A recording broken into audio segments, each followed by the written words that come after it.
The Graphic Histories Podcast. I got bit by a radioactive bug. I tried an experimental drug. Went up for a stroll on a gamma testing range. I found an enchanted hurricane. I made a serum that made me small. I modified the serum so it would make me tall. Radioactive isotope in my eyes. Dying alien helped me accessorize. I gained the proportion and strength of a spider. Now I'm invincible and I can fly.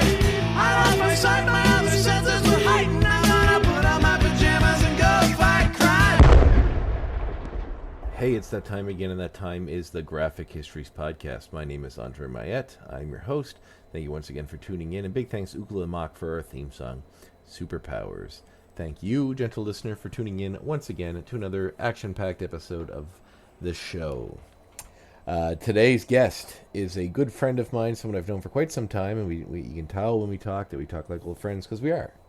We're old friends. His name is Marc Deveault. He's a special effects artist, an Army veteran here in the Canadian military, jack of all trades, kind of. He does a lot of different things, but he's an incredible makeup artist, and a great example of a homegrown guy, right, that from Quebec, but has made a home here in Nova Scotia, doing something he loves and really building something from the ground up and having some success at doing it.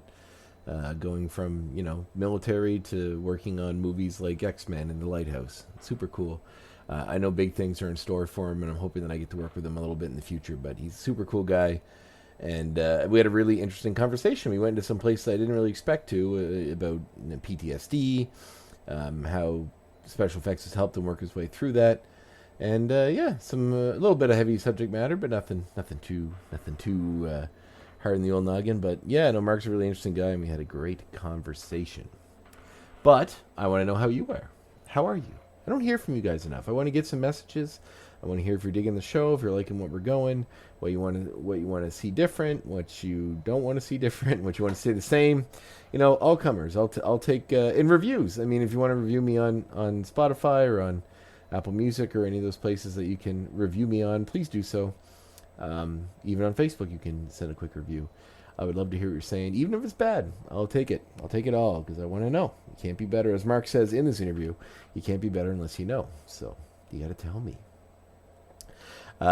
In the comic book world, not a lot going on there's always something. I used to say that a lot. There's not a lot going on, but really, if you're looking, there really is. It never really stops, because with comic book movies and television and film, they're just coming and coming and coming all the time. There's always new, exciting announcements to come and go. Black Widow opened tonight. I did not have a chance to see it. Tonight being July the 9th is when I'm recording this. So this will be coming out the following Saturday, not the Saturday tomorrow, but the week after, as we do this bi-weekly. So by that time, I should have seen the movie, and I'll have an opinion of it for the next episode. But I am very excited to see it. I am also excited to catch up on Loki. I am behind one episode, the one that just came out. I also haven't seen. So I'm only caught up to episode 4, which is cool. Like, I'm digging the show a lot. The little stinger at the end and all this other stuff. I don't want to spoil anything, but they're going to some really interesting, deep rabbit holes when it comes to some funny little parts of Marvel continuity that you may not have seen yet.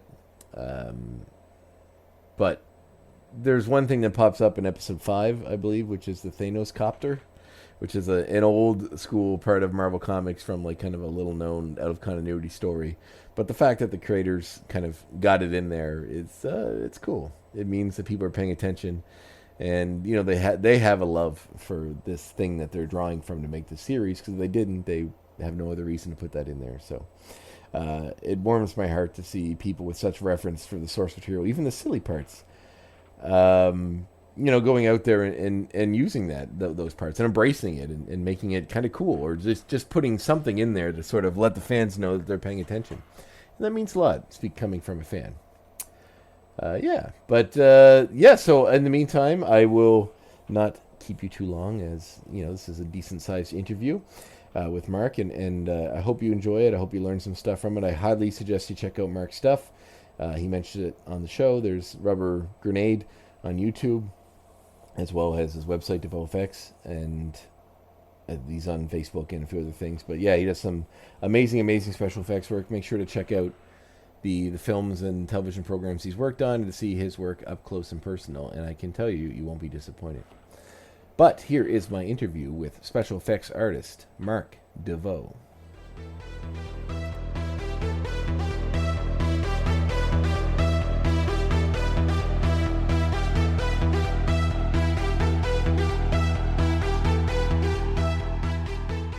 Oh, there he is. Oh, hey, how's it going, brother? Good. How are you? Good. Good. I love The Office. I'm loving that little. I think I've seen it before, but it's this looks so cool to see it. You know, all up there. What, the cryo chamber? Yeah, it's amazing. Is that my head with the head blown out in the back on the top? Yeah. That's awesome. That's hilarious. It's a grim reminder of what the future could hold if I, zig when I should zag sometime. Oh, dude, there's stuff that are in the works that you might want to actually come over and chit chat, because we were talking about maybe starting a horror festival or something. Ah, dude, that's been a dream project of mine for a long time. Super long time. That's amazing. Yeah, absolutely. All right. Well, I got actually the first week of August I got free, so I'll probably make my way down to the valley for a day or two. So we'll hook up for sure. Yay! Yeah, it's been too long, man. How you surviving during the pandemic? How are things going for you? I thought it was fine. Yeah. Yeah. Well, I'm not as you well know, I'm not a social guy. You're social enough. Yeah, but like for me, it was fine. Yeah. Well, really, like, it's not hard. Like, you're just stay home, grow fat on the couch, watch TV, and wait till it's over. Yeah, I feel like the introverts are like superly excelled during this time period. If you were like someone that didn't go out a lot or didn't really care, you left your house to go get groceries or do whatever, all the stuff you have to do anyway, and you're still doing, then it's just sort of business as usual. Yeah. I just sort of leaned hard into watching movies and I've kind of not come out of it. I'm still really digging it. Like, I'm just watching every movie I possibly can, or trying to catch up on series or stuff that I never got around to. A lot of old horror movies. That's awesome. It's the best time. It is. By the way, I can't see my gremlin. Oh, well, see, Mark is referencing, for those listening, to a gremlin he did for me. It's actually behind my computer. So I see it all the time. It's standing on a dais right behind my computer, so it's like right above the thing. Okay. I'll turn this around so you can see him. He's right there. Oh, there he is. There he is. Hello. That's the only one I have from Gremlins 2, which is one of my all-time favorite movies. Well, if you ever get another kit, yeah, I'll do Spike like that with the proper. I do have the old school one. Those ones are like the NECA puppet recreations. They're the full size ones. I don't know if you can see, but he has the hair, but it's not. It since it's real hair, it just falls to the side. Yeah, I didn't want to put anything in it to make it stay up. So because that stuff, if you put gel in it or something, it'll probably just ruin it. So, but he kind of looks like he's got like Beethoven hair, like Bach. It's just like a white swash that goes back. And powdered hair. Yeah, it's right, the powdered wig. Yeah. No, years ago, I was lucky enough to have you put a kit together for me of a Spike from a life-size Spike from Gremlins 2, which looks amazing. It still looks amazing.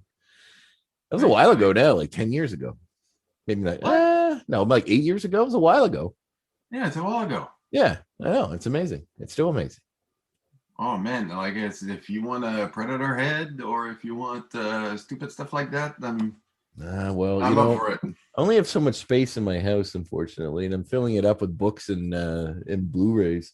So I don't know what else to do with the rest of it, but I'll find some space. We'll get I'll build a wing on my house so I can get all of the prop replicas. I've always wanted to have like a theater room or something, would have like all my movies in it, but also have like the seating raised and have the big screen. It'd be cool to have something like some live things in the corner. That'd be really sweet. Yeah, I'm trying to slowly, because our main like when we watch TV, we watch TV downstairs, and it's pretty bare. Yep. And I keep pushing my wife, like, a battery pod robot would look fantastic in the corner. How's that and going? Then I'm like, oh, I can make, because I have a bunch of stuff that got left here or whatever, and I'm like, all right, enough. I'm gonna make something, and I have a set of shoulders, Darth Vader shoulders, but I bought the black series of the Darth Vader heads. Oh yes, yep. So I'm just gonna make a fake head. I'm just gonna make a torso of Vader with probably like pipes that lowers the helmet onto the thing. That's amazing. And I'm like, oh, Gail, we could put that in the corner. All I get is just the eyes, right? Your long-suffering wife is putting up with your insanity. I feel like her and my wife would get along very well, because she's always like, she's just like, what are you, like, what is this now? You know, and like, okay, you know. Hey, I must say that she let me actually put a T-800 endoskeleton head in the the living room. It looks really cool. Oh, for sure. You. Yeah, absolutely. So you and I know each other. We've known each other for quite a while. We'll kind of get to that. But where did you begin? Like, where was the origin of Marc Deveault? Where was his inception or conception rather?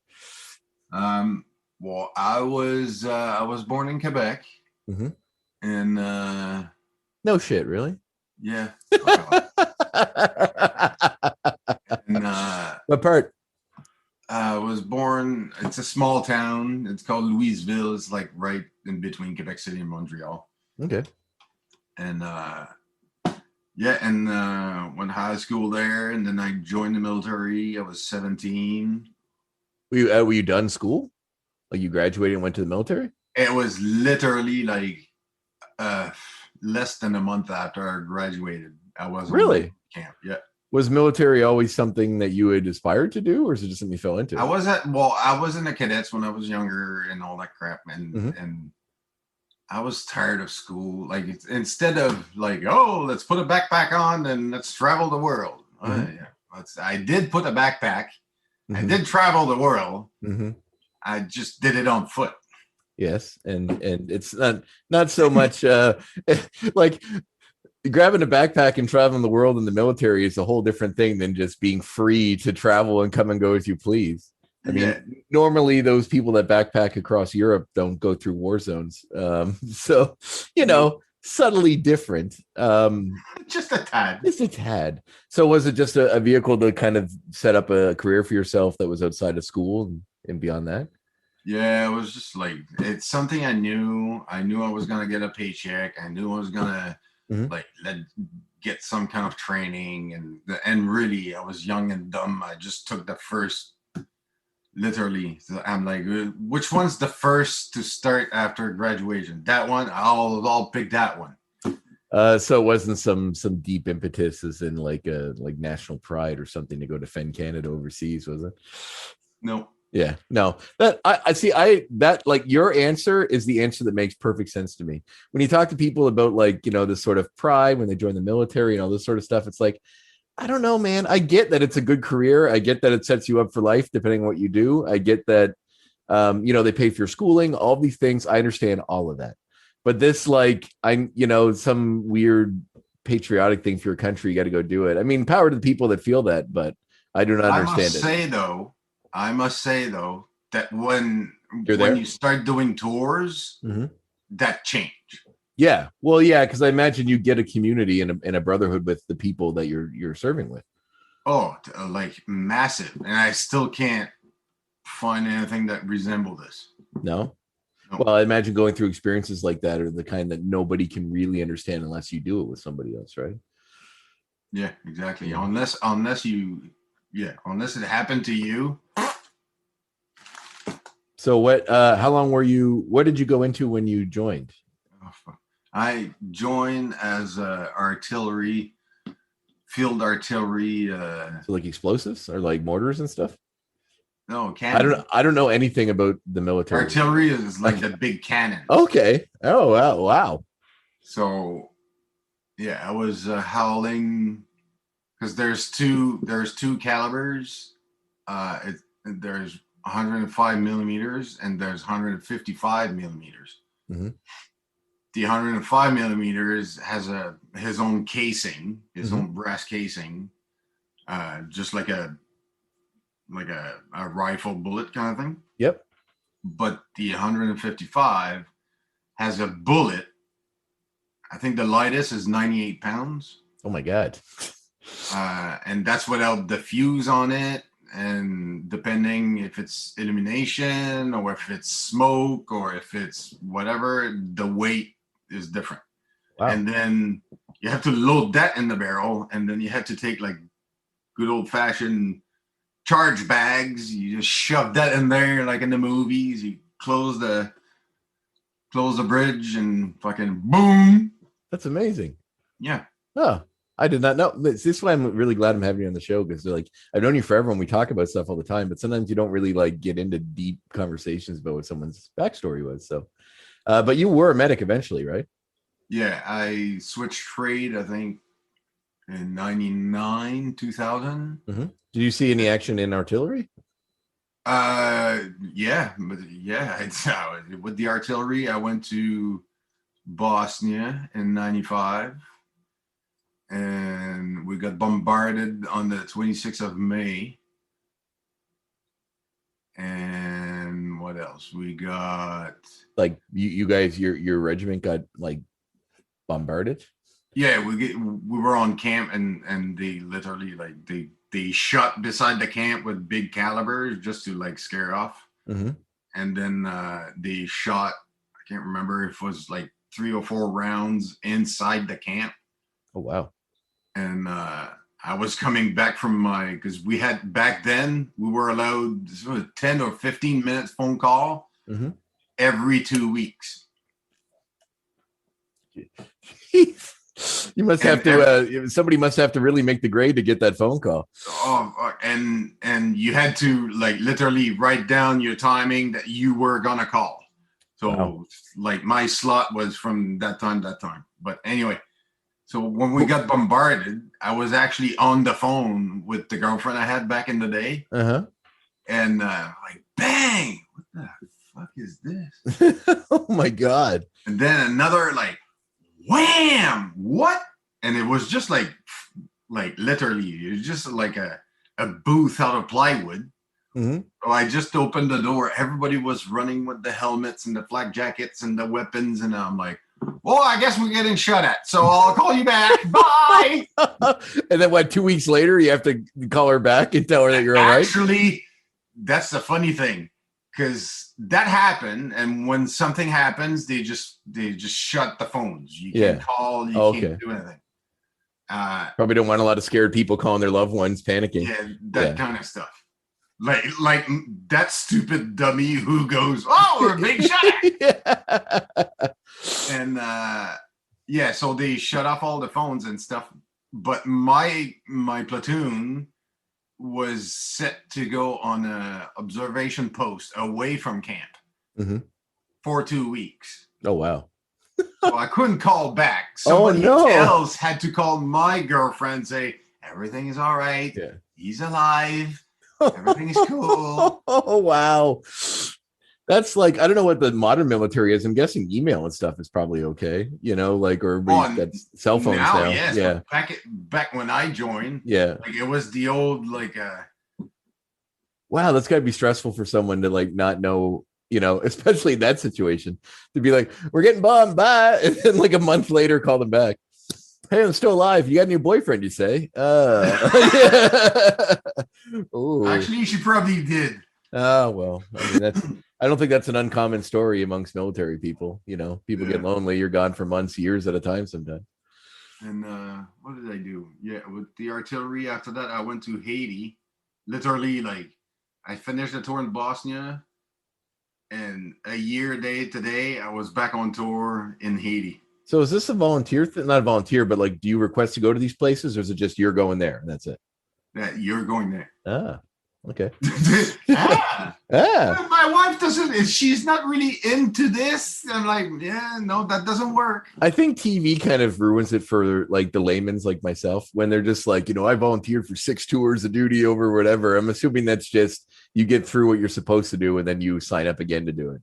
No. Like that, maybe that's the American system, or maybe TV's just lied to me my entire life, which I'm sure it probably has. Yeah, but the American system is totally different from us. I see. So when you're in, our you're in. tours is 7 months something, and their tour they can be gone for a year, 2 years. Yeah, enough that I believe if your wife is in the same unit or if she's in support trade or I'm not gonna go in detail because I'm probably full of shit, but I believe that if your significant other is on tour with you, you can have like a room together kind of thing. Oh, really? Now, I'm probably full of shit, but I believe I heard that somewhere. But like their tours, it's fucking insane, man. You find you serve with Americans, I assume, because Canada's always had a pretty deep relationship militarily with the states. So what was it like? Is there like a real difference as far as the community, or is it just you're all brothers in arms at that point? There's a difference, but it's like 2 old boys together, right? It's like a not aggressive pissing contest. Like it's just we're better than you, and you guys like that kind of stupid stuff. But that's kind of what I think I would assume. Not that it would be like that, but I think maybe there's a part of them that might think that, because the Americans have a really different. Not to generalize, but you know what I mean? Like, it seems as a country, it seems like they really, Dude, I worked at the embassy in Washington. Oh, really? Yeah, and at some because we were living in the States, and so I went and got my. Back in the day, it was still in the Blockbusters. Your Blockbuster card?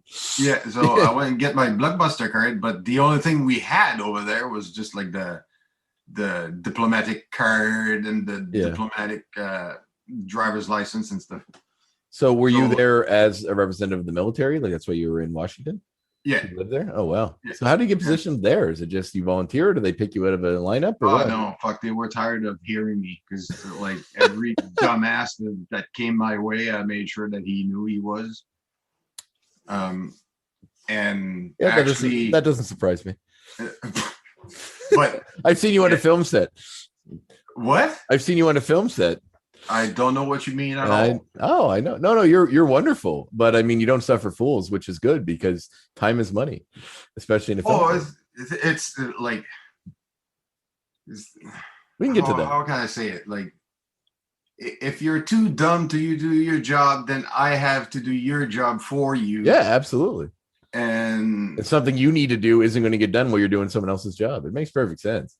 Exactly. And it's not about ego. It's really about doing your job. If you can't do your job, just get the fuck out. I didn't mean for it to seem like it's because of ego. It's not at all. But I mean, it's about, usually it's because people are barking at you for getting stuff done in time. And then if you have all this other stuff to do on top of that, it makes it even more difficult. So it's not even about you. It's about the production and what's expected of you for you to meet those demands.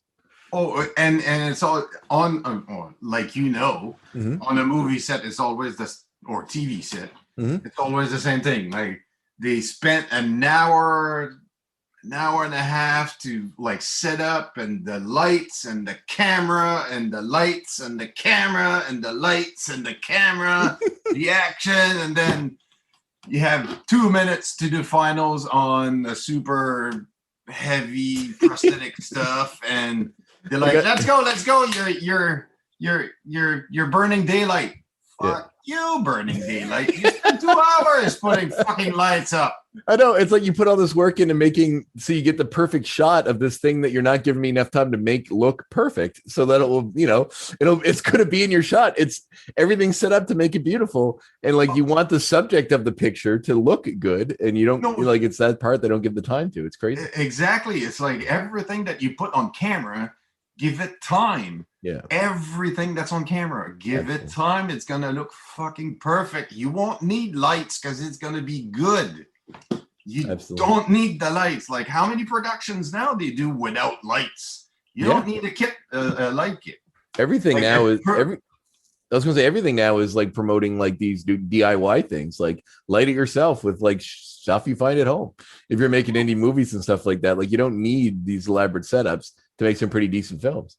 Yeah, unless you're shooting an Avenger movie, you don't need it. Sure.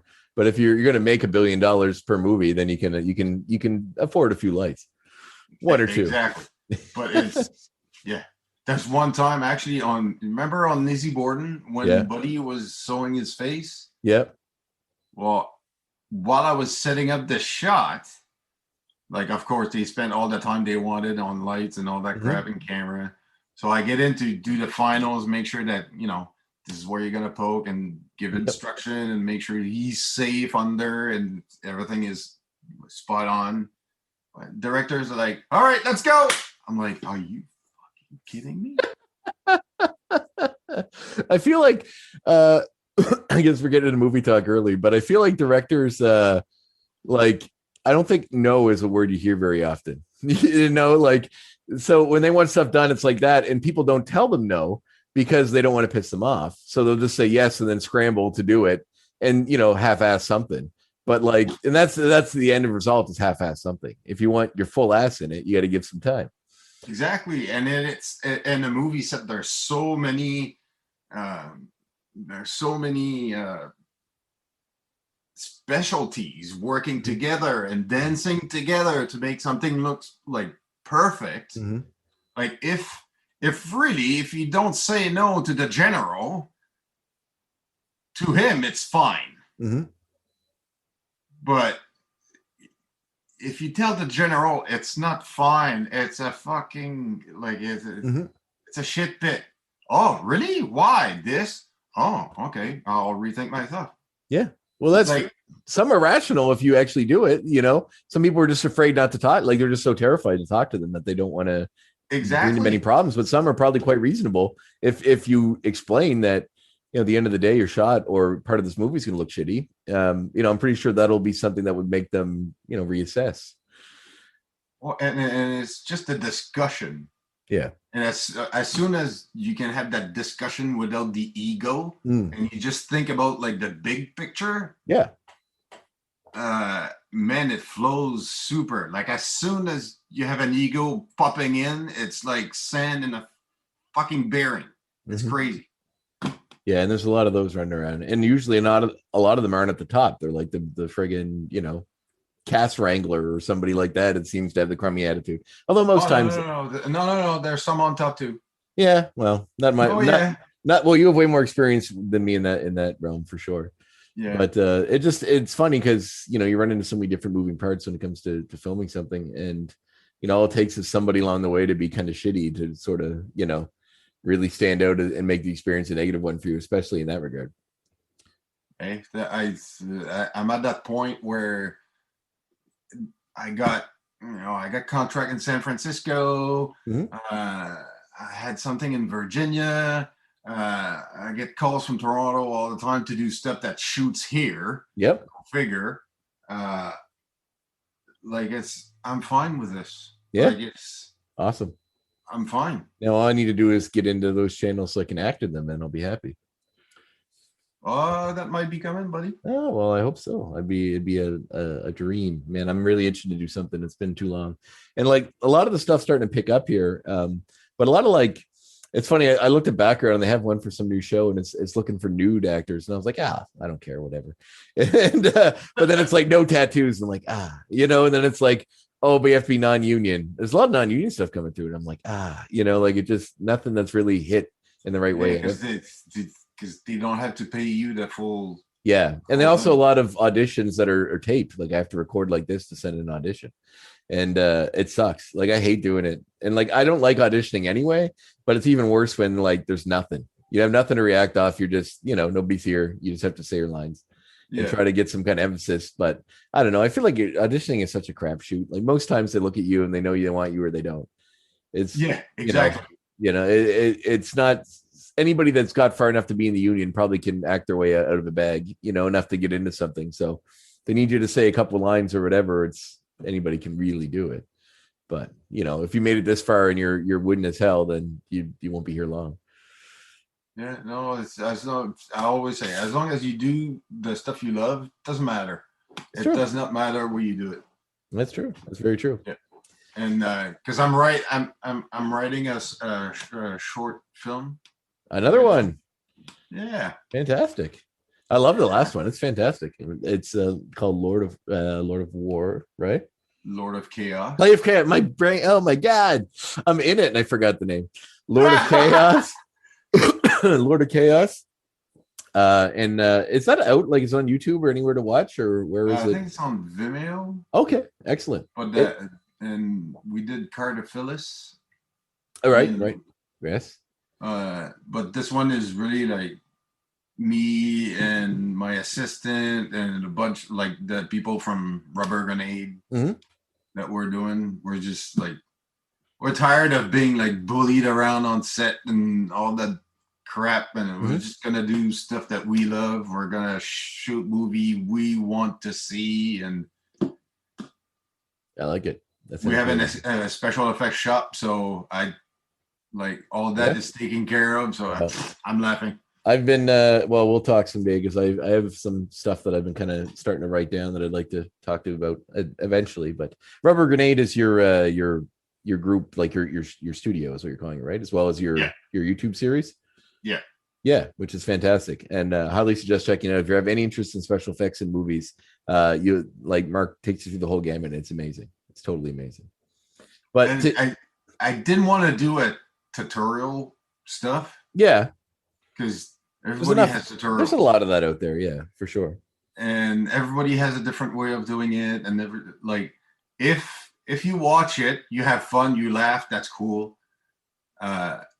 And it's really just a bunch of people just doing special effects and just goofing around, really. Yeah. But if you can catch a glimpse of what I do while I'm doing it, and most of the time I explain what I'm doing anyway.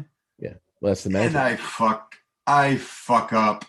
It happens. Yeah, but that'll happen when you're doing it on if you're building something for a movie. Like fuck ups happen. Oh, all the time. Yeah, like you fix it, you go on, you do whatever. But it's not like that to me. The warts and all sort of process of that is way more interesting than a polished thing where they're like, hey, here's this. If it's like a 5-minute thing about my brain blanked on him, Rick Baker or one of those guys, like it was just like 5 minutes of, hey, look at how amazing this thing is. Here's the thing he did. It's great. I'd rather see him trying to make the head from American Werewolf, in London and fucking it up a few times and seeing all the changes and what they did to how did they make it work. That's way more interesting to me. Oh yeah. Plus it's like it gives you experience on like a bunch of stuff, and like we did a white grizzly bear for Future Man in Montreal, and like that thing was huge. Like I've seen it. 10-foot bear. And well, let's get to that. So you went into the you transferred over to the first aid, right, in the military. Yeah. And then and you were you in Afghanistan? Yeah. Yes, I thought so. And how long were you there for? Too long. I think a minute would be too long, especially at that time, because when was that? I was in 04 or 05. So post 9/11, war on terror, all that stuff. Oh yeah. Yeah, all that wonderful stuff. So, I mean, I won't. Yeah, I know you. We don't have to go into details because I'm sure it's a traumatic time to remember as well. But did you just meet the end of your requirements for being in the military and you got out, or? Oh yeah, after Afghanistan, I got posted to Washington for like 3 years, and then I got posted to the medical school as an instructor. So, Uh, like, when you become a medic, is it? I mean, obviously, you're not a doctor, but I assume, like, how long is the training process for that? well, because it doesn't work like civilian side. Like you go to school, you have your paper, and then hey, here Yeah, you it's go. more about keeping people alive on the battlefield, less than all these, smaller things below that, I'd imagine, right? Yeah, well, we like well, I'm gonna tell you when I got there Mm-hmm. because it changed. Yeah. Like it's not. It keeps changing all the time, Mhm. and so when I got in, we you have a paramedicine section where you have to basically you become an EMT, Mhm. and you're qualified EMT, and then you have the clinical side of it, which is all the history taking, vitals taking, Mhm. Diagnostics. Okay. It's not diagnostics; it's differential diagnostic. Mhm. Because you're not a doctor, you can't diagnose, so you Yes, just give your ideas. I see. And when you work, that course is like the first course is probably like 7 months, 6, 7 months. But then when you're done, then you go to work as so you see patients just like the doctor every morning, Mhm. and you do your thing, you listen to the heart and all those the same thing the doctor does. You ask the same question the doctor does, and after that, you take your finding, you go see the doctor, and if he has any more questions, he'll ask you, or he's gonna go see the. Oh, so you're kind of a middleman between Yeah, a doctor and okay. exactly. Yeah. So when the doctor comes in, most of the time it's because it's either you haven't thought about something, or he thought of something that you probably should know. Mm. So Okay. it's a give and take. He's kind of Like you like the have last line of, the last line to pass to get whatever it is. exactly, and Yeah. then after that, you could be like maybe 2 years without like just working, Mhm. and then you go on another course. Okay. And that course is another 6, 7 months. And Oh, it's okay. another paramedicine and another clinical, and you go above and beyond. Like I would say that to a point, you get to like you're a nurse practitioner easy.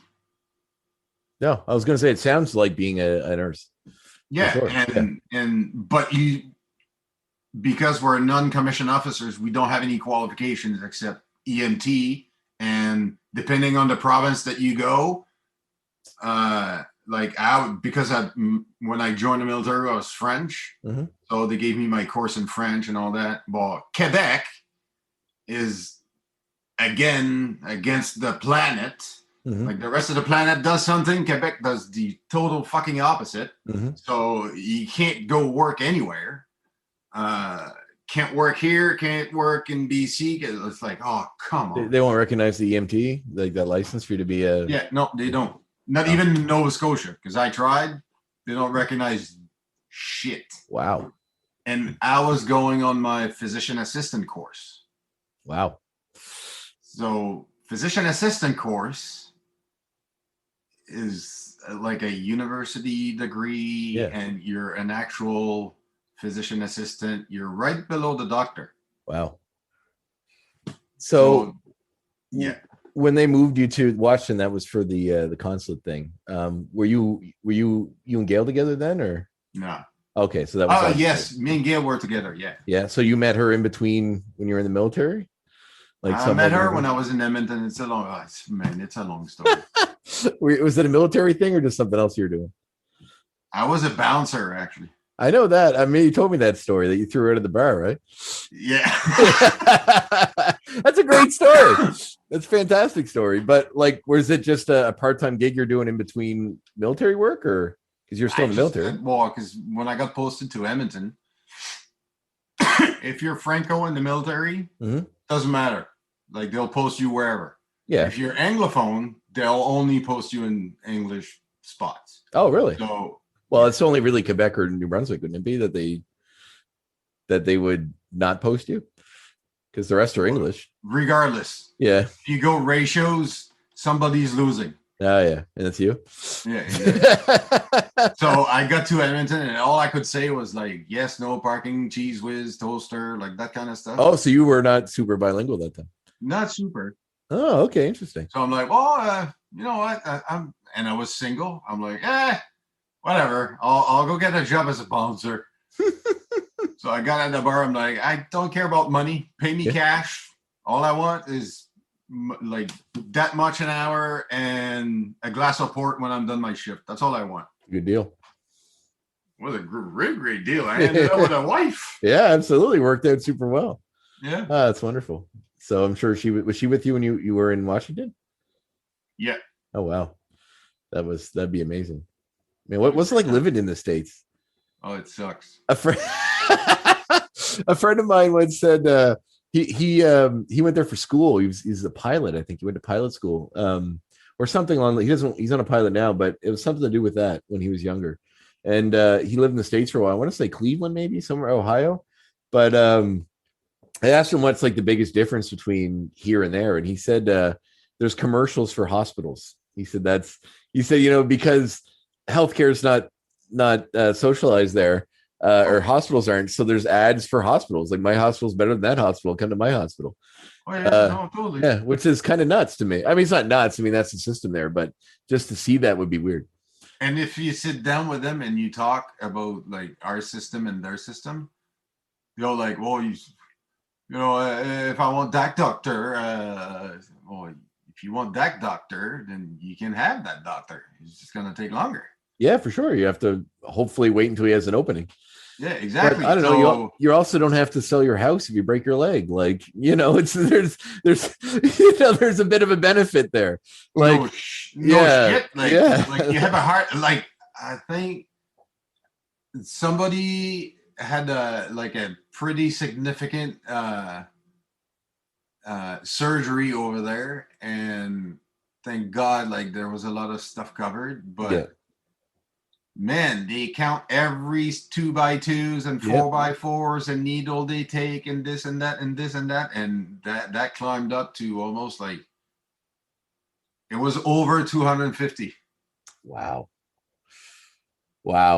Yeah, no, it's nuts. It's nuts. Oh, it's crazy. Like, people on the streets, it's because they got sick. Yeah, that's what I mean. Like, nobody should have to be homeless because they got sick. Exactly. Like it's crazy. That's what I was trying to tell them, because I was kind of like the relation between the American system, the Canadian system, and the insurance companies and the military and all that stuff. And that's what I was telling them. I'm like, I'm sorry, but your right to live is the same as the homeless guy at the corner. Yeah, but some people don't feel that way. It's not because you earned like 6-figure up that you deserve to live compared to that person. Yeah, I don't like. I have like I know Americans. I know lots of really cool Americans, and like, I'm not to generalize or anything, but they're not all the same. No, it's the same as here. I've met a lot of asshole Canadians too, but it's just don't sort of all say sorry. Yeah, just most of us. But I kind of feel like, especially with this, like, not to go into all this Trump stuff, but when Trump came around and all these people, like, I don't understand how people can support him. I said, like, Americans have this American dream that if you work hard, everything you have is because you worked hard, is what they believe. Like, if I have a house, it's because I have a job, it's because I worked, because I didn't take time off, it's because I put my nose to the grindstone and I made it. But that they really sell that like, the American dream is that if you work hard, you'll be a millionaire, like Donald Trump or whatever. You'll be a billionaire. It'll happen if you just work hard enough, and you get, it'll come.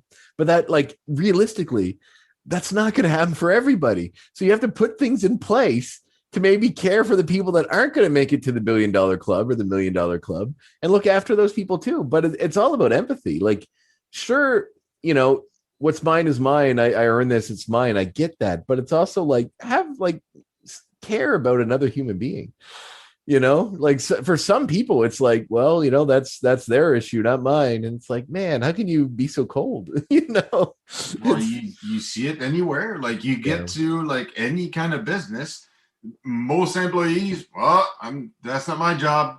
Yeah. Oh yeah. Oh, that drives me nuts. Like in any business I've been involved in with work wise, if something goes wrong, I'd much rather someone say, look, I made a mistake, I'll fix it, or this is what we can do to fix it, than someone go like, oh, it's not my fault because this guy did this. You know what I mean? Just trying to pass the buck. That drives me nuts. That's like, and I meet people like that, I shut down immediately because I'm like, look, man, like just take ownership of your mistake and move on.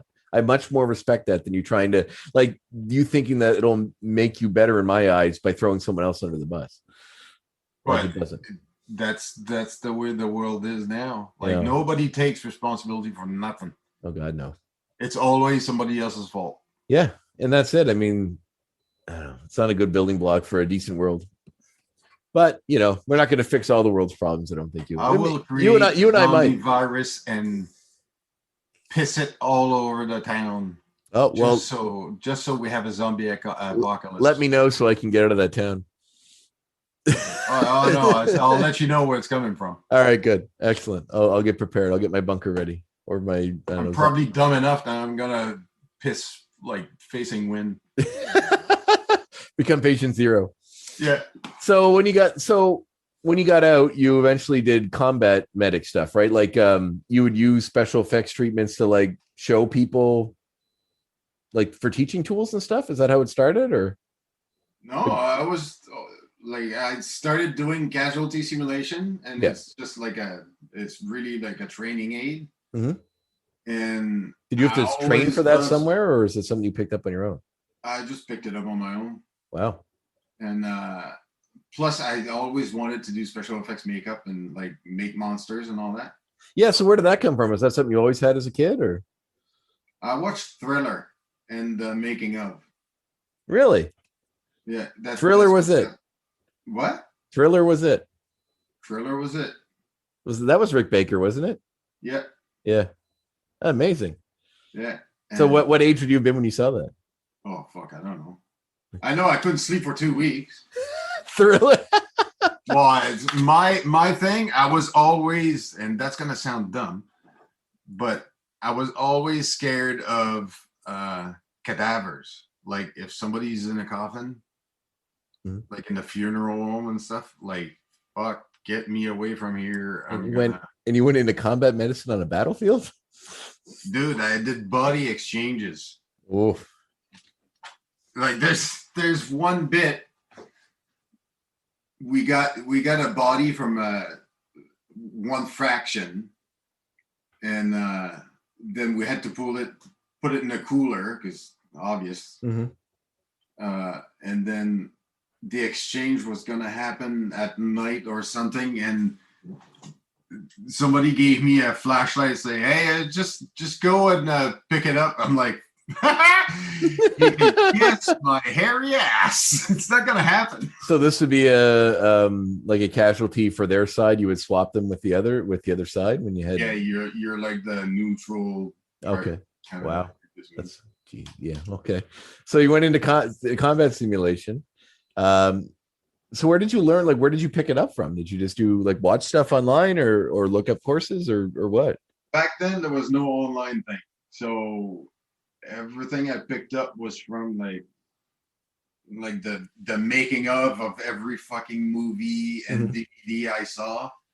I was not watching the movie. I was going straight for the making of. But you would obviously have some kind of insight as well as to what seeing these injuries when you're on the battlefield, you would know more realistically what they actually would look like instead of just what, you know, someone assumes they look like a special effects artist. Because I mean, I feel like knowing all the stuff you know from your experience in the battlefield, like you would have so much insight into realistic looking injuries and contusions and cuts and gunshot wounds and everything else than the person that just has photos from, you know, war zones or whatever to go by.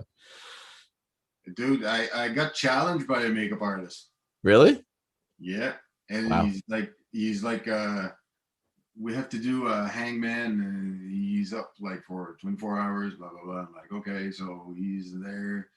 That's pretty hot in there. And it's like, all right, he's not banging, like where's his body laying? How is he laying? Is he touching anything? Blah, blah, blah. I'm like, okay. So I I'm like, this is what you're telling me that you want it to look like. So I personally went from knowledge, pick up a picture that would look like it, and go, this what you want? No, that's not what a cadaver look like. And well, I'm like, yeah, sure, whatever. Well, that's like knowing what a lion looks like only from seeing paintings of lions. You know, like, dude, it's sent me pictures after that for like a good day and a half. He was sending me pictures from another makeup artist. Okay, so just movie pictures. I'm like, dude, I picked up people. Like, I know what it looks like when they spend 24 hours in the corner of a wardrobe and it's hot as hell and emptied their bowels everywhere and all that stuff. Yeah. I know what it looks like. Don't send me pictures. And he kept sending me. I'm like, dude, really? I'm like, it's like, I've seen plenty. Do you know what the military does? And then his response was, quote unquote, wow, that's crazy. Yeah, man, because Hollywood is such like a glamorized, like, you watch movies, people die, they don't shit their pants, they don't piss themselves, not all the stuff that happens when people actually die. They really gloss over things and kind of beautify it, I'm guessing for ratings or for whatever they have to, but it's not as realistic as seeing the real thing. And you watch movies and you can tell when someone puts extra attention to detail and like towards something that seems like a realistic body or the way it would look or whatever. It really sits with you in a way that's beyond, like, it takes you to the movie if it's like goofy, but if it's just like normal, special effects, make it look like this other guy that died in this other movie, it doesn't, I don't know, it seems cheapens it a bit to me. I don't know, like if they put real attention into it, you really appreciate it. Well, it's just, I know that when I did all my injuries that I did ever, I always go from like, this is not what it looks like. This is what it looks like. Mm-hmm. Now, what do you want? Do you want it to look like movie making, or do you want it to look realistic? Mm. And how often do they go with realistic? Not a whole lot, actually. Really? Oh, that's sad. And that's what, like, there's a lot of makeup artists out there. Like they can't even sort out a basic bruise now. Like, it's just like they did it once during their course, and that's how it looked. No, it's not. Like, how was it caused? It's gonna tell you everything. Mm-hmm. But then you get me cranky because I get into like. No, I love it. I love it. You're like, I'm going to post some stuff leading up to this online about some of your work and stuff. But I deeply suggest people go check some of his work or some of the movies we're going to talk about as we get on here that Marc's worked on, because the effects are amazing, like truly amazing. And like, I don't want to use the art, like the artist, struggling artist sort of in quotations tagline for you, but it's true. Like, you're passionate about it, and it shows, and it really shows in the work. It really shows in the work. It should be like, it's not, how can I put it? If it should not be work. Yeah. As soon as there's work, then it's you like, you're just pushing a product, like you're just pushing something out, right? Yeah. Well, no, like each part is like that day you feel a certain way, your paint is gonna be a certain way. Like that day you had the blues like forever. So like it shows in your work. Like it's. So where did Combat Medic go to actually doing film work? What was the bridge there? I actually just said yes to do a short film. Really? What was it? They're like, hey, do you do special effects? Yep. Can you do a zombie? Yep. Can you do this? Yep. I'll show up. So that was my kick in the face. But it was a short film, so start slow, and then I started going up the ladder like a bit more professional, and then I went straight to. What was the first sort of major production you managed that you made it onto, like show or movie? Like the first one? Yeah, like what was the short you did? Oh fuck! It was called Katrina's New Boat. Don't laugh, man. No, I'm not laughing. I remember that. I think I seen it at the film fest when it came out. Yeah, it was like we all start somewhere. We're No, not. I'm not laughing. Starts. I'm laughing at your reaction that more than I actually am at the film itself.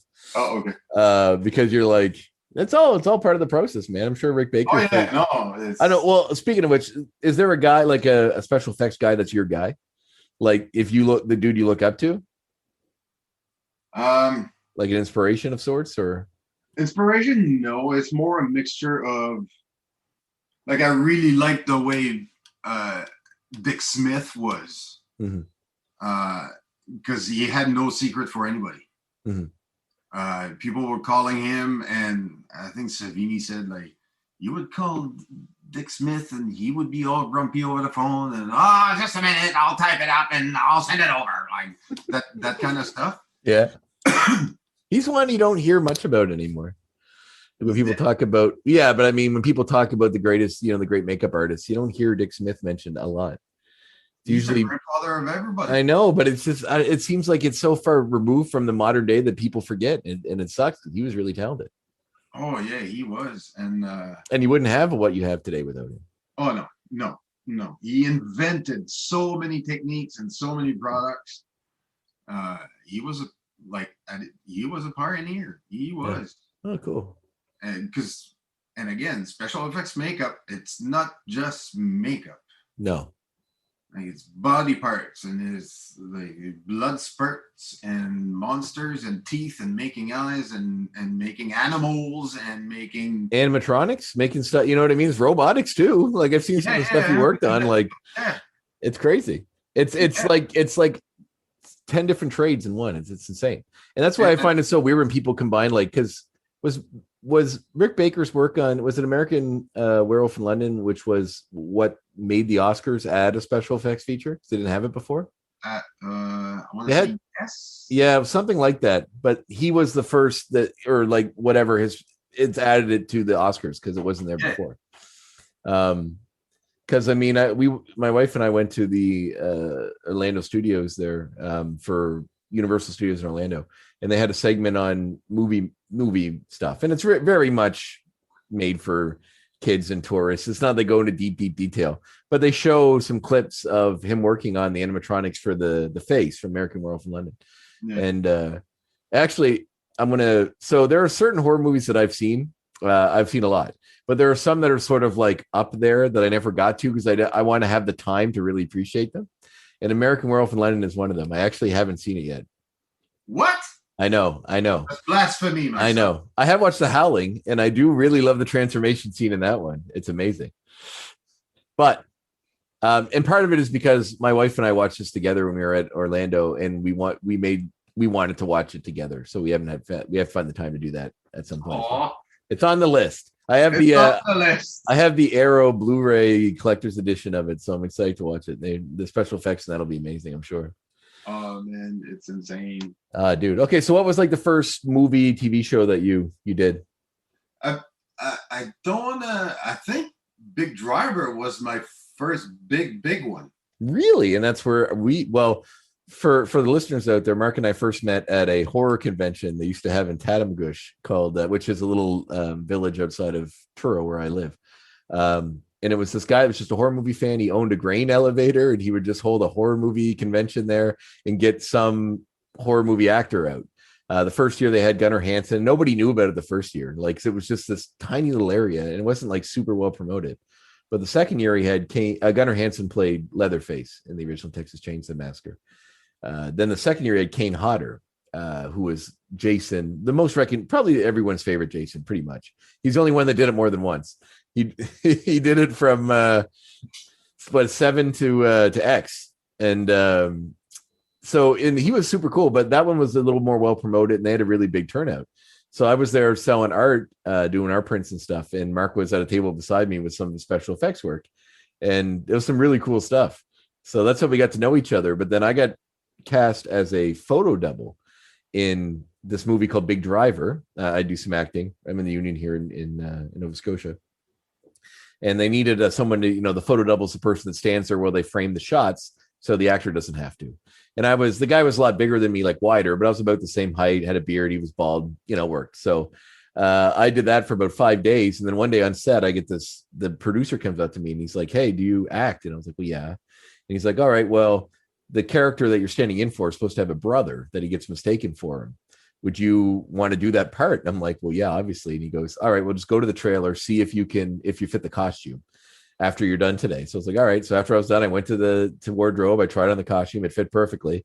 I showed the guy. He's like, "Perfect, you're hired." And he walked away. And that's why I was talking about the audition thing, because he didn't even ask me to read. Like, I could have been terrible. He didn't see me act before. He just saw me stand on set while they framed shots.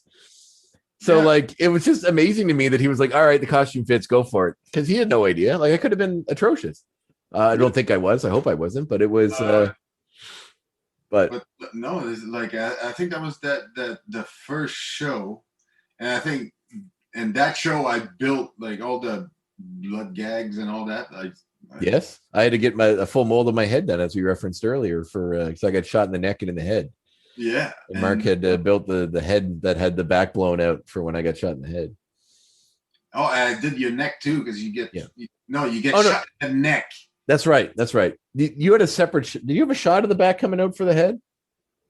You did, didn't you? It was a separate shot. I did that. Yeah, but then the neck was the gag that you needed the head thing for, mostly, because you had a bladder put through that would just. I remember when I was laying down, the blood wasn't coming out a lot, and you reached under and you like unkinked it, and all of a sudden it just went bleh, and all came out.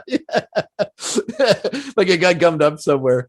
Yeah, but it happens. Oh yeah, no, that was a really cool shot. So that was, and then of course it was just serendipitous that we got to hang out more on the set, because I was doing the work for the for the acting, and you had to do special effects on me. So it was just really cool that we got to work together.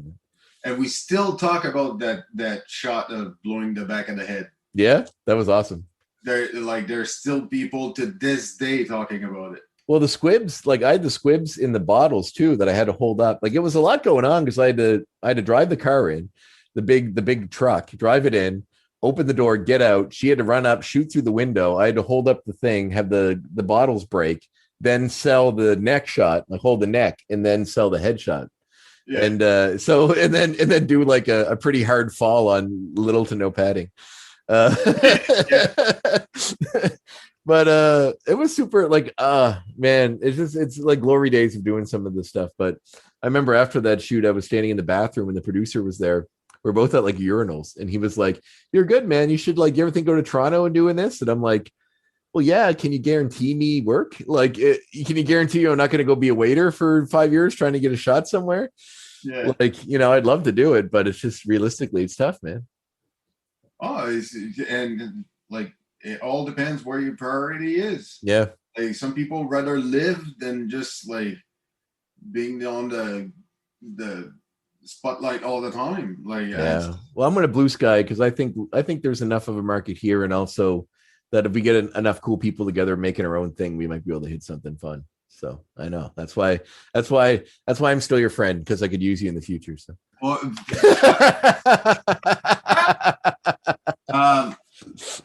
yeah. Well, there's stuff I cannot talk about. Oh no. We'll talk when we're not on camera sometime. Yeah. But so that was cool, because in that movie you did effects on. You had a bunch of dead bodies that were like in a sewage drain or something, right? Yeah, culvert, that's what it was. And then you had the effects on me, and you had the driver himself who got shot, and then there was some after effects work too, right? And some other stuff, I think, wasn't there? I did, because they shot the culvert twice. Mm-hmm. They shot the real culvert, and then they did a scene afterwards. I think it was for the intro or something. Mm-hmm. It was more stylized and all that crap. Oh, yeah. No, it was actually like I didn't know what to expect watching it. It was like a Lifetime movie, but it was pretty dark. Like, and it was really well done. I was quite impressed with the final result. Like, I liked the movie. Yeah, not your cup of tea. Not my cup of tea. Yeah. And for me, it's just like they'll shoot a scene during the day, and then they do post-production color to make it look like night. Make it look like it's night, and it's like, no, that's cheesy. That's corny. Yeah. You see, you would notice that stuff more than I probably would. Like it's funny because it's amazing what you're into as far as what you do on set and stuff, and how much you notice the things that like I noticed the acting and you know, and you are obviously looking at the effects and like the lighting and all the stuff that matters around that. So for sure. But like you know, it's a fine little movie and it's got some pretty dark little turns and twists in it. And Maria Bello was true. Yeah. Yeah, like if you don't look at it technical, if you just look at it for popcorn and stuff. Yeah. Maria Bello was super cool. I was really excited to work with her. She was very sweet. Yeah, she was. And I was a big fan of what's the movie with her and Viggo Mortensen? The Cronenberg one. History of Violence. Oh, History of Violence. Yeah, I love that movie. So I was super, super excited to just talk to her about it briefly, which is cool. Oh no, she was super nice. Yeah. And just very personable, which is cool. Yeah. I was disappointed I couldn't meet Joan Jett. Did you get a chance to meet her? No. It sucks. She was in the film as well. But I wasn't on set the day she was there, sadly. Yeah. Would have been cool. So what was after that? Oh, fuck. I go through. I want you to list every single movie you've ever been in or done work on. I'm kidding, but like, you worked on Future Man. You worked with Jason Momoa in Newfoundland there. Yeah. For the show Frontier. Yeah. Were you on both seasons of that? Yeah, and then they kicked me out on the third one. There was a third season of that show? Yeah. Oh, why did they kick you out? What was their reason and what was the real reason? Okay. Their reason was they found somebody local that was living in Toronto, but now he's coming back to Newfoundland, and so we're going to use that guy instead of you because you're in Nova Scotia. I'm like, okay. Whatever. Yeah. But then the year before my last season, the prop master quit. The stunt coordinator quit. I was about to quit. Was the set that tough to be on? I mean, I don't know how much you want to say. I don't want to make you, damage your career. But was it just a tough set to work? Damage my career. I don't. Okay, well, that's fair. Like really, like I'm, and to be honest, I'm tired of people like just glamorizing all that TV stuff. Listen, there's one job on a movie set that makes a movie every time. Mm-hmm. It's not the director, and it's not the producers, and it's not the special effects guy. It's the AD and the PAs. Mm-hmm. Those are the only job that makes a movie run when you're shooting. Yeah. If you don't have those people, oh my God, like the amount of face against the wall smashing would happen, like it would be crazy.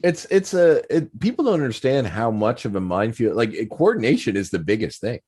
Like you have so many people on a film. There's probably 100, 200 people on a film set, that aren't the actors, people, mic people, light people, like for a whole production, not all at once, but like for a whole production, there's caterers, there's drivers, there's so much stuff to coordinate. It's insane. Like you really need someone that's a master of coordination or like an event planner or something to make that stuff work. There's so many moving parts.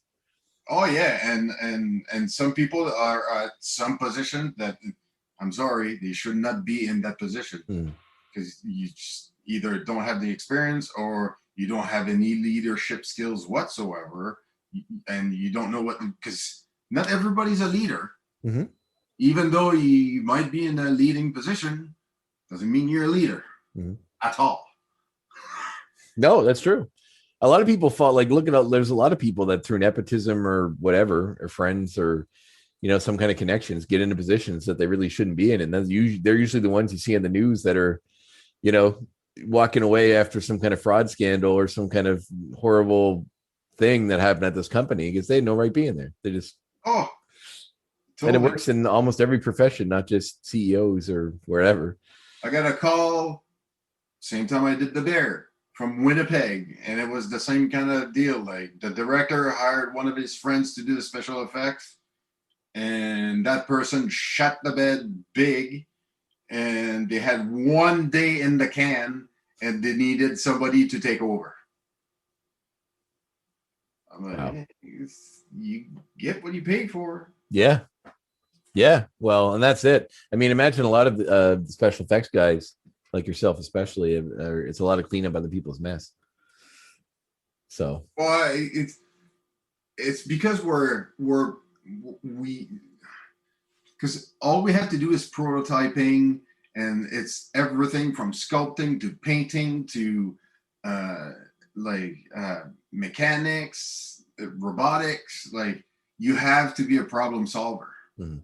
You have no choice but, and you have no choice but to know what you're doing.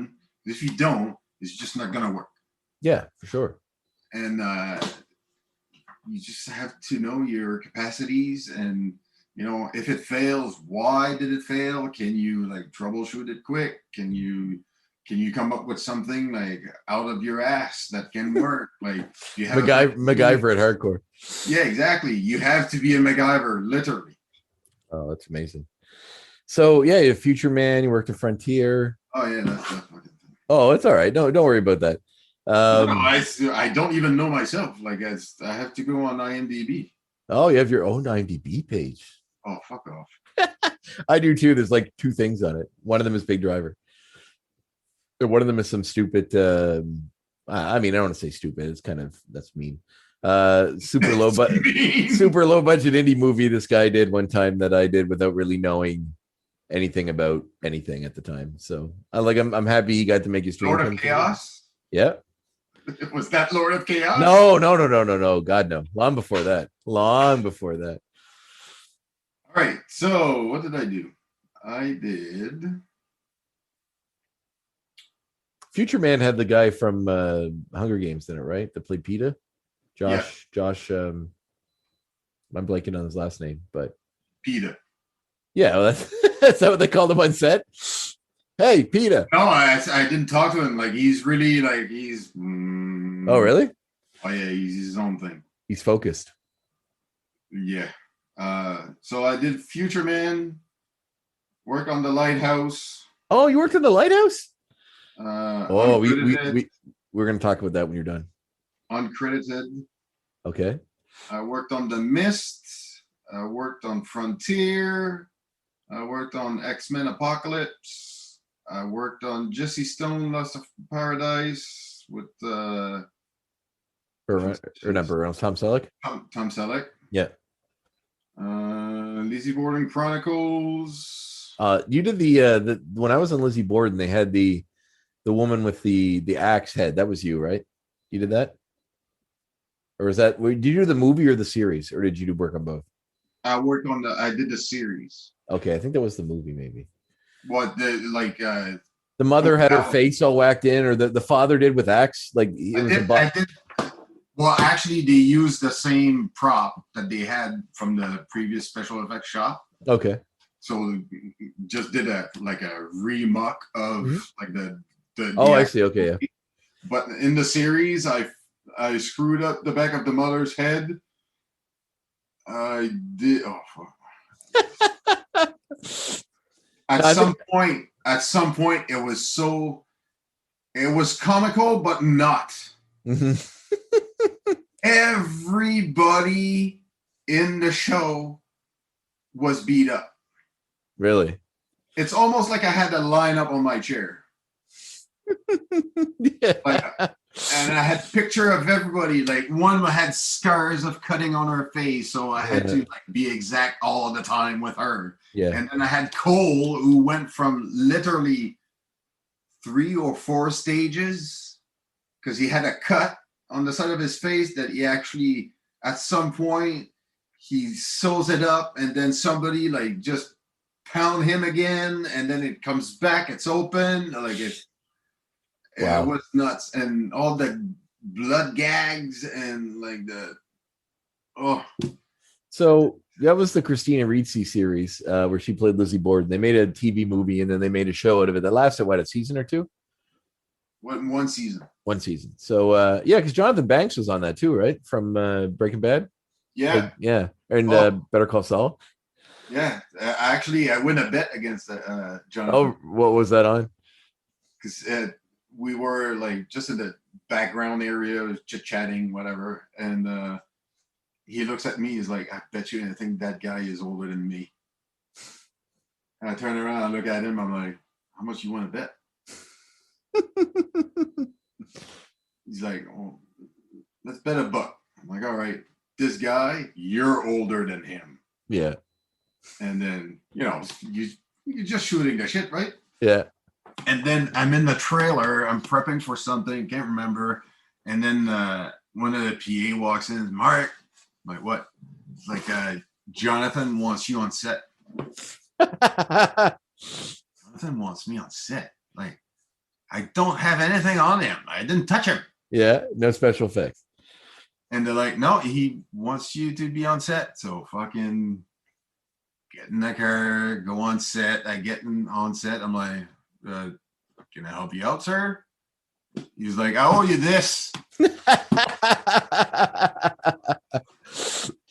seems like a cool guy. I remember I got to meet during the movie. I got to meet Stephen McHattie.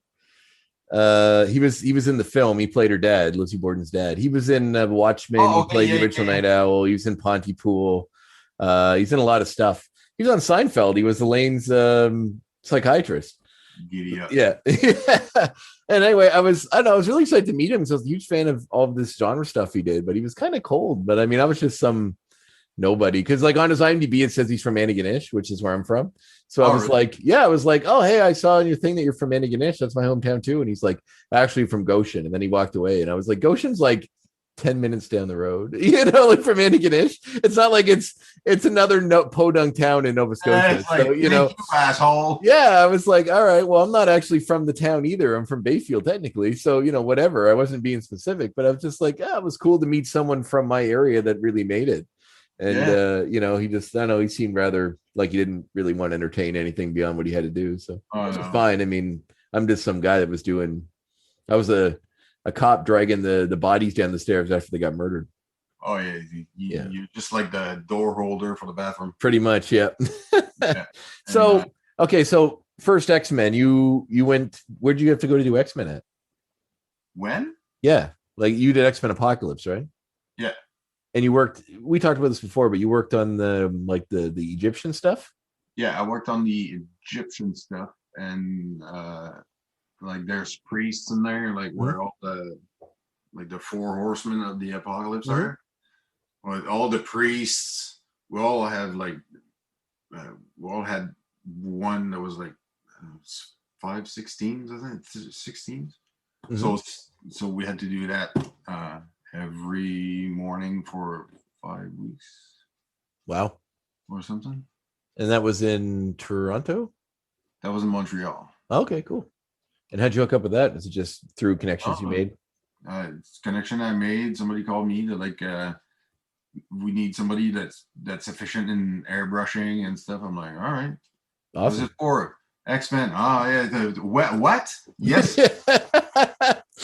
Yes, please. Yeah. So I went there and I did what I had to do, and I learned a lot of stuff on. I imagine it's like two different worlds, going from a small indie stuff out here to like a huge budget film like an X-Men movie.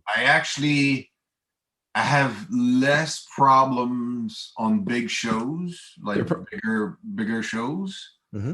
And I think it's just because you don't have the like people are there to do a job. Mm-hmm. Like that's their job. They're efficient. They love it. But that's their job. Yes. They're not there to make friends. And it works like it's, you can't fuck up. Like you really cannot fuck up. And down here, it's more like, oh, your friend is the camera guy, or your friend's the first AD, or your friend's the producer, or you're married with a producer, or that kind of stuff. I noticed that on sets, especially with casting, because you're like going to cast, and then like, you go in and the woman greets you and it's all normal. And then the next person that comes in the door behind you, they're like, "Oh, Steve, it's good to see you again. Yes. Hey." And then they're like, "How are the kids? How's the wife?" And you're sitting there going like, "Oh, this guy's probably going to get it before, if I do, you know what I mean? Like he obviously has more of an in because they know him and they like him. So he's been around long enough. And maybe he's so good that it's why he's around. I shouldn't make those assumptions, but. And down here, there's a lot of more, like if you're not part of the herd down here, you're not part of the herd. Yeah, no, it is cliquish for sure. And I'm not part of the herd. We'll just make our own herd. Oh, hell yes. That's right. All right, so Lighthouse. I need to ask you about this because I was a massive fan of that movie. And I almost was in it. Did I not tell you this? Well, so there was if you've seen the movie, there's only two actors really in it. It's Robert Pattinson and Willem Dafoe. And I'm a huge... Actually, I really like what Robert Pattinson. He's done a lot of really cool indie movies that are amazing. But I'm a massive Willem Dafoe fan. So I was like, and then my agent was like, "Here, there's a role for this movie called Lighthouse." And it's so if you watch the movie, you've seen it, I assume. Hopefully everyone at home has. If they hasn't, you haven't. Oh, it's wonderful. It's like a weird fever dream of a movie. It's crazy. But there's a scene where there's like a dream sequence where there's two people wrestling like this. He's wrestling with this other guy. He's like a lumberjacky type guy. And then they were like, "So we want you to go read for this." And I was like, "Oh man, there's no actual words. It's just like a fight." So like, you know what I mean? Like you're just rolling around the ground with someone like you're in a fight. And it was Robert Pattinson. So I was like, "All right, that'd be kind of cool." And I obviously look like a lumberjacky type guy, like it's kind of fit the mold. Yeah, you got that down.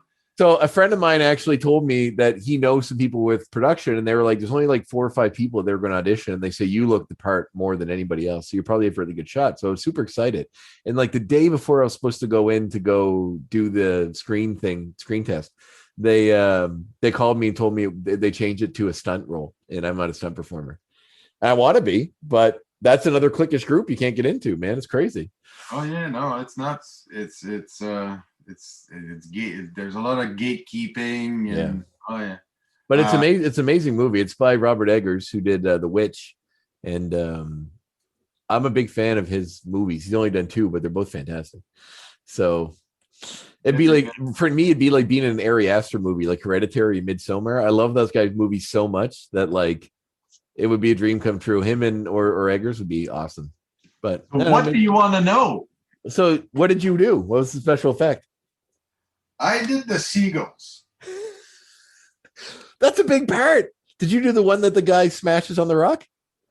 That actually is a full story. Please have some rum beside you. Okay. Well, we got time. There's no time limit on this, so go nuts. Check this out. Like, we got a call. Do you want seagulls? I don't know nothing about it. Like, it's just props. The movie is basically a descent into mad. It's like 2 guys that work at a lighthouse, and then they go a bit crazy being alone on this lighthouse. And then there's questions about whether they're real. One guy's real, one guy's not. It really, and like if you're looking for a movie that's like a linear story where you really know exactly what everything is, this is not it. It's like a weird, mad, fueled dream of insanity with all this imagery and different stuff. But there's one character that I think they kind of go into. There's an old poem called "The Rime of the Ancient Mariner," which was by Samuel Taylor Coleridge. The term "albatross around your neck" comes from it. It's an old thing where a dude like kills an albatross on a boat, and it's bad luck, I guess, with sailors to kill birds that follow the boat. So all of a sudden, bad luck happens on the boat, people die, and they all blame this guy for doing it, and they hang the albatross around his neck. So it's like a symbol of, your sin. Dumbassery. Yeah, exactly. And I think the seagulls kind of represent that in the lighthouse. So this one character is kind of bedeviled by seagulls that seem to be following him around and sort of attacking him throughout the movie. And at one point he has enough, which is the part that I think you're getting up to. But anyway, continue. Yeah. So I got the call for the seagulls, and like they wanted a few. Like I think we did like 7, and we had 2 weeks. Wow. And I was told like the seagulls are going to be in a cistern. They're just going to be in a dumb water tank. Yep. Okay, that's fine. So we did the seagulls like we always do and all that stuff. And then I get a picture after that. Like, oh, look at your seagulls. They're all full of blood. And then, all right, that's fine. Like, really, like, and then that thing on Facebook popped. Oh, the scene with him with the seagull? Yeah, that he beats the seagull to different songs. Oh, yeah. Yeah, I forgot about that. So, yeah, I mean, spoiler alert, but there's a scene in the movie where the guy's enough grabs the seagull and just bash it against a rock, Robert Pattinson's character. And bashed it rather severely. So they just took one of your seagulls that wasn't designed for that and used it for that? Yeah. It looks good in the movie. Oh, no, I think they used several. Were you planning on getting it back? Because I didn't get him back, but yeah, I was not told they were going to be doing that with them. Wow. That's crazy. Yeah, but I'm telling you, go see that on Facebook. Like Robert Pattinson destroying, I can't remember the exact title, but it's bashing a seagull through with different songs. And I think the guy had like 30,000 followers or like something crazy, like in 2 days. And I actually sent him an email. I'm like just a comment. And I'm like, well, I can see my seagulls are making their way. Like what? You made a seagull? I'm like, yeah. So that's my. That's kind of cool and sort of surreal when you get to do that. It's funny because when Big Driver came out on TV, I was watching it on TV, and they kept like, I don't know if it's something they do on network television. I haven't watched it in quite a while. Whenever there's like this TV movie, they would always have the hashtag in the bottom corner for the movie. So people watching it can talk about it. So as I'm watching the movie, I'm skimming through Twitter and there's like all these people talking about the movie using the hashtag. And it's like about my character and about this and about that. And I was waiting for someone to say something shitty about me. Luckily, nobody did. But I was just like, it was kind of cool to interact with it and see something that you're a part of sort of go out in such a big way. So that must have been pretty cool to see it memified. Well, it's more, to me, that's a real award. Yeah. No. Like when you have, because I don't have a credit on that movie. Like nobody knows that I worked on that movie. But just that those fucking seagulls, we made them. Like it's like. Yeah, that's super cool. Yeah. Awesome, man. So and as far as home life goes, you're still married to Gail since last summer when I saw you. Nothing. And you have a son. How's Min doing? Min is doing great. And you adopted him from China? Yes. Yes, excellent. He's almost 10 now. What was he? How old was he when you got him? 2.5. Wow.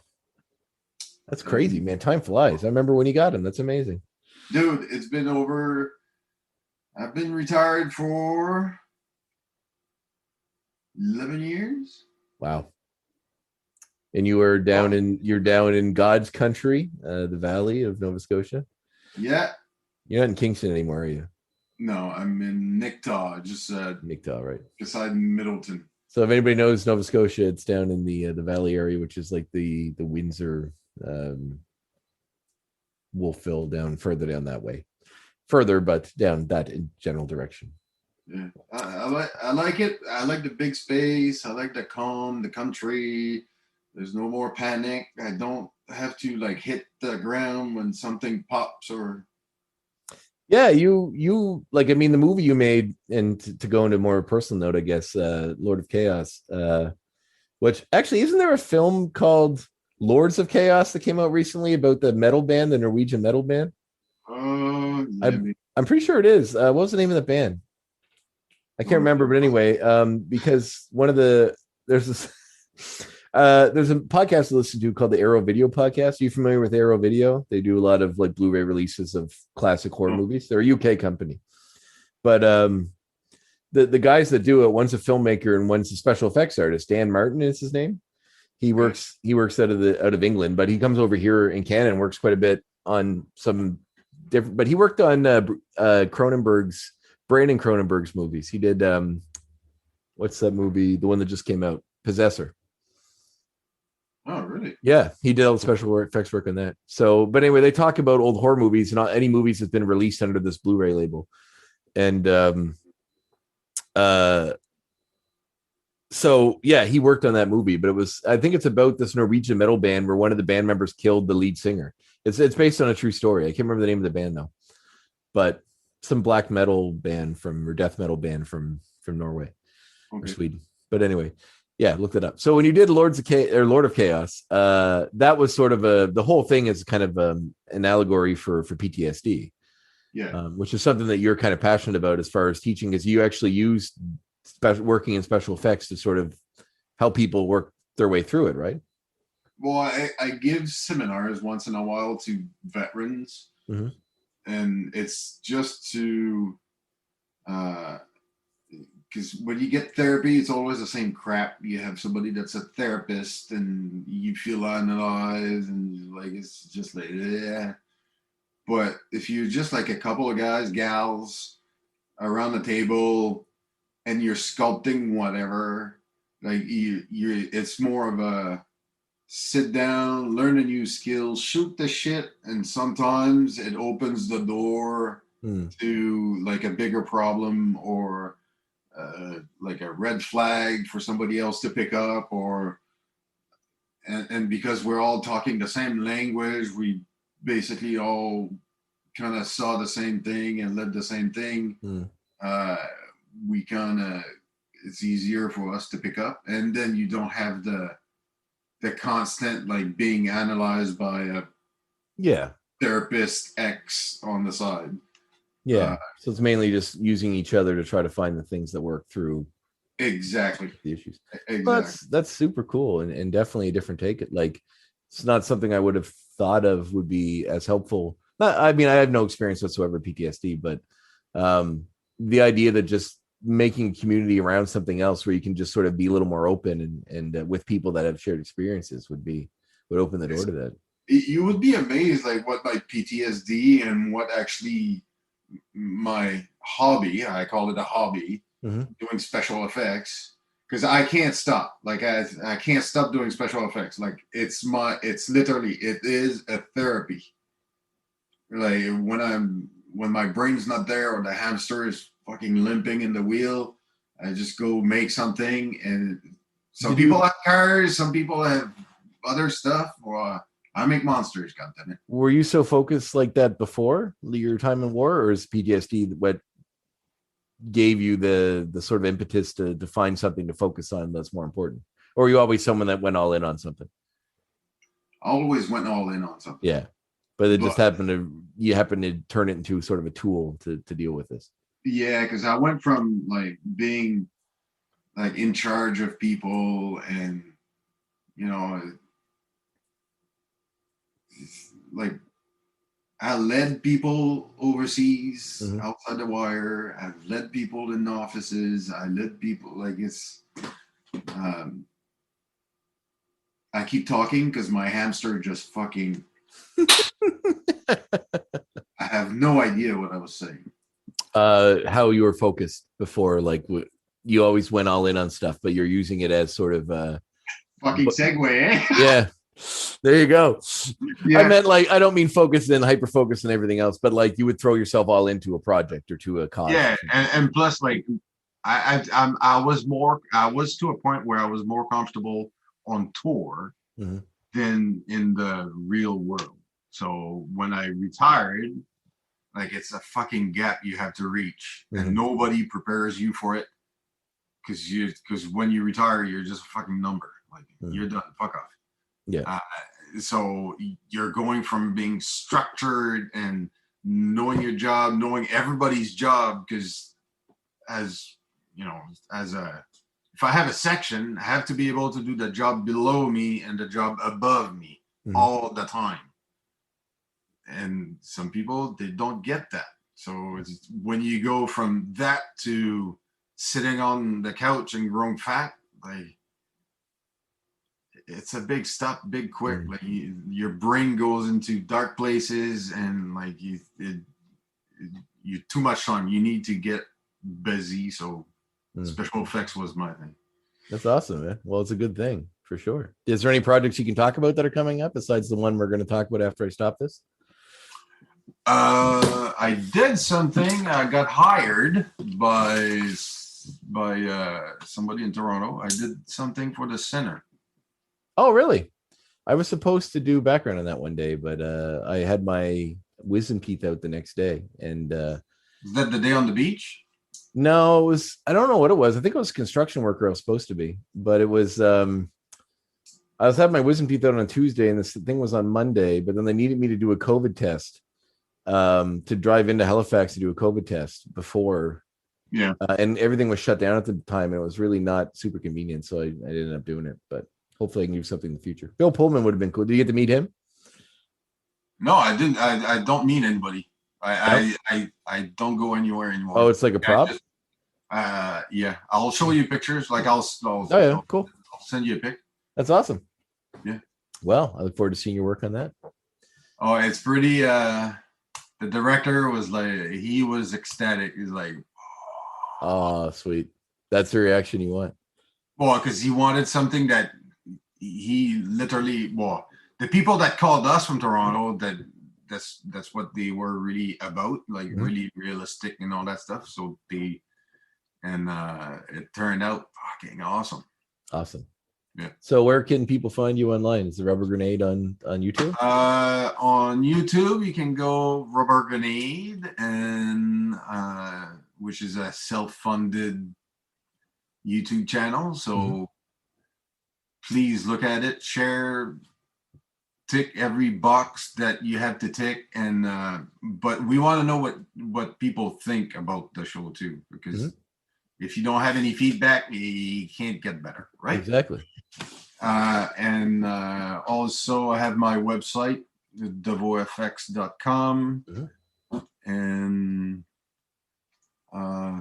that's basically it. All right. So listen up, indie filmmakers. Go find Marc Deveault and get him to make your crazy dreams come true. Thank you very much, Marc. It was great talking to you. Oh, it was great talking to you. I can't wait to drink one with you. Oh, that'll happen very soon. Sweet, my friend. All right.